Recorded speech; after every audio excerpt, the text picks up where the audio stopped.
Good morning, St. Francis, and good morning, people of God. It is Tuesday, the 14th day of January 2024. It is Tuesday of the first week in Ordinary Time, the first week of the year, so our second day in Winter Ordinary Time. Coming to you from what is the chapel here for our Provincial Synod at the Weston Intercontinental in Kansas City. We've just completed morning prayer, and now we're beginning a session that I can be absent from for a little bit, so I can do this reflection because the morning gets kind of crazy, it gets kind of busy over here. So we hope that you're continuing to still pray for everyone who is a participant here, both friars and laity. So again, it was by invitation in one way, but it sought to embrace a variety of people who are actively involved in Franciscan ministry in the United States, again, as we map a new course for the province of Our Lady of Guadalupe. So please keep everyone in your prayers as we meet this week in Kansas City.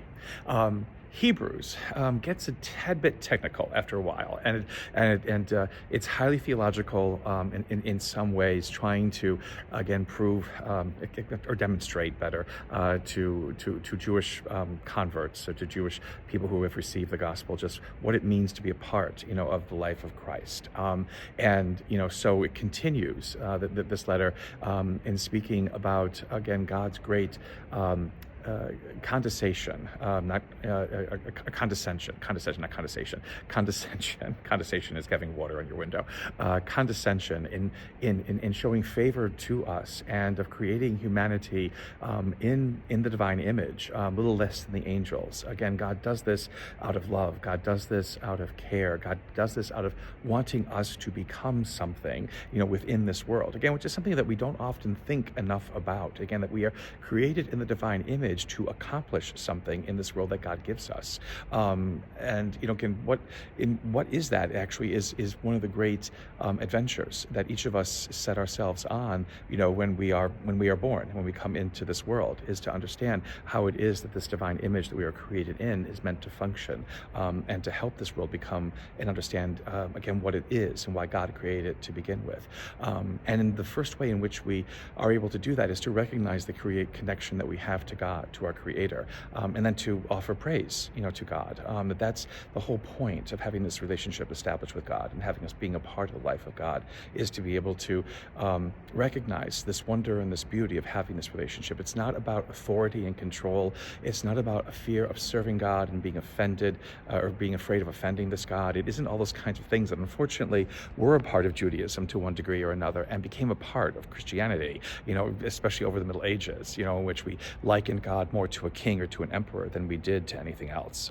And that's gotten us into tremendous problems. And in many ways, it's stunted and it's paralyzed, again, perhaps the work that we are called to do and called to be as believers in this world and as images and likenesses of God in this world. And so this letter begins by drawing us attention to help us recognize and to realize, just who and what we are and what we are called to be as creations of God in this world. The gospel for today is from Mark. Again, we continue with Mark, and likened to Luke's gospel, where Jesus goes into the synagogue and begins to teach. We don't hear what he teaches as we do in Luke's gospel, but we do hear that people are amazed by what it is that he has to say. Again, is this not the son of the carpenter? Who is this guy? What is he doing here? And why is he saying these kinds of things?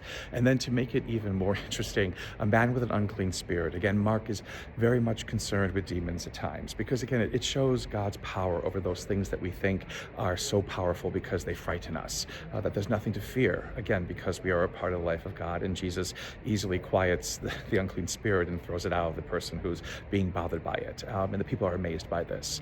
Again, we move from the wonder and beauty of Christmas, which is not just a momentary, lapse in judgment. It's not a momentary reprise from the world's, pain and suffering that we come to fear constantly again and again. Christmas tells us there is nothing to fear because this Savior has been given to us. And the more that we believe truly that the Savior is a part of our lives, the more the fears that we possess disappear. They move away. They stop us from living the life that we need to live as people who are images and likeness of God in this world. So a continued blessed day, St. Francis and people of God, continue to pray for this synod. May the Lord give you his peace.